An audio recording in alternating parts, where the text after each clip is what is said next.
ত্রয়োদশ জাতীয় সংসদ নির্বাচনে 299টি আসনে ভোট হয় 12 ফেব্রুয়ারি। এর মধ্যে 297 আসনে জয়ীদের নাম গেজেট আকারে প্রকাশ করেছে নির্বাচন কমিশন। প্রকাশিত গেজেট অনুযায়ী 209 আসনে জয় পেয়েছেন বিএনপির প্রার্থীরা, জামায়াতে ইসলামী প্রার্থীরা জয় পেয়েছে 68 আসনে, আর এনসিপি প্রার্থীরা জয় পেয়েছেন 6 আসনে। অন্যান্য দলের 7 জন এবং 7 জন স্বতন্ত্র প্রার্থী ত্রয়োদশ জাতীয় নির্বাচনে জয়লাভ করেছেন। ত্রয়োদশ জাতীয় সংসদ নির্বাচনে জয়ী প্রার্থীদের বেশিরভাগই ব্যবসায়ী। সংসদ নির্বাচনে জয়ী প্রার্থীর মধ্যে 174 জন বা প্রায় 59% নিজেদের হলফনামায় পেশা হিসেবে উল্লেখ করেছেন ব্যবসা। নির্বাচনে 209 আসনে বিজয়ী বিএনপি প্রার্থীর মধ্যে 145 জনই নিজেদের পেশা ব্যবসা উল্লেখ করেছেন, যা দলের মোট জয়ী প্রার্থীর 69%। জামায়াতের 68 জনের মধ্যে 20 জন নিজেদের পেশা ব্যবসা উল্লেখ করেছেন, যা দলের মোট জয়ী প্রার্থীর 29%। জাতীয় নাগরিক পার্টি এনসিপির 6 জন সংসদ সদস্য হিসেবে নির্বাচিত হয়েছেন, তাদের মধ্যে 2 জন ব্যবসায়ী। স্বতন্ত্র প্রার্থী হিসেবে নির্বাচনে জয়ী হওয়া 7 প্রার্থীর মধ্যে 5 জনই ব্যবসায়ী। অন্যান্য দলের হয়ে নির্বাচনে জয় পাওয়া 7 প্রার্থীর মধ্যে 2 জন ব্যবসায়ী।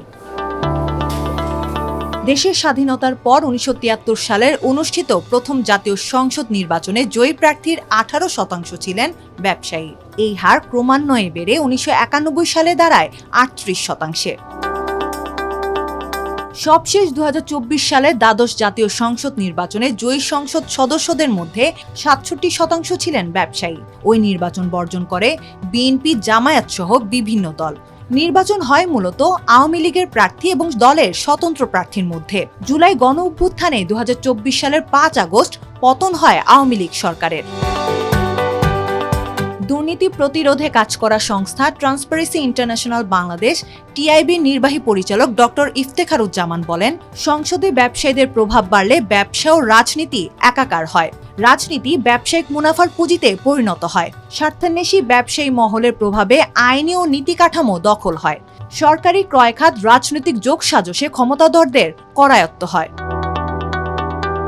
তিনি আরও বলেন, সংসদে ব্যবসায়ীদের প্রভাব বাড়লে সুস্থ ও প্রতিযোগিতামূলক ব্যবসার পরিবেশ বিনষ্ট হয়। জ্বালানি, বিদ্যুৎ, ব্যাংক ও আর্থিক সহ বিভিন্ন খাতে লুটপাট, করফাকি ও চালান জালিয়াতির মাধ্যমে অপ্রতিরোধ্য অর্থ পাচার হয়।